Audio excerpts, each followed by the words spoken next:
लोगों को लगता है कि इस परिवार को मैंने जोड़े रखा है, लेकिन सच तो यह है कि मुझसे ज्यादा तुम कोशिश करते हो सबको जोड़ने की। इस पूरे परिवार की सबसे मजबूत कड़ी अगर कोई है, तो वह तुम ही हो। तुम न होते तो शायद यह परिवार कब का बिखर चुका होता। आपके परिवार के सभी सदस्य आ गए हैं ना? हाँ, सभी आ गए हैं और कोई भी बाकी नहीं है।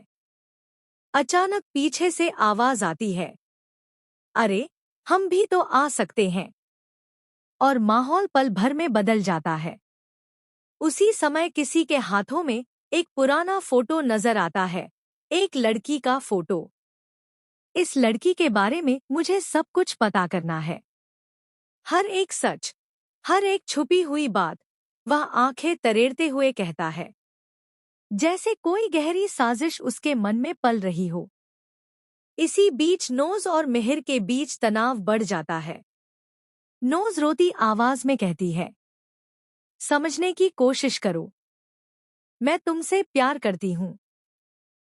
और मिहिर ठंडे स्वर में जवाब देता है, मैं तुमसे प्यार नहीं करता। नोज की आंखों में दर्द उतर आता है। तो फिर उसी से करते हो, है ना? यहीं से सीरियल क्योंकि सांस भी कभी बहू थी में शुरू होता है असली धमाका। मिहिर फैसला करता है कि वह तुलसी को सब सच बता देगा। वही सच जिसने उसकी जिंदगी उलझा दी है। वह हाथ जोड़कर तुलसी के सामने खड़ा होता है, लेकिन उससे पहले ही नोएना वहां आ धमकती है और पूरी बात पलट देती है। नोएना मिहिर के करीब आकर अजीब तरह से उससे चिपककर बातें करने लगती है। यह देखकर मिहिर का धैर्य टूट जाता है। नोएना, यह सब क्या है? तभी नोएना मुस्कुराते हुए बम फोड़ती है, तुम मेरे साथ शादी कर लो। नहीं तो मैं किसी और से शादी कर लूंगी। मिहिर गुस्से में जवाब देता है, मुझे कोई फर्क नहीं पड़ता कि तुम किससे शादी करो, मैं तुमसे प्यार नहीं करता। नोएना व्यंग्य से पूछती है, मतलब तुम्हें तुलसी से प्यार है?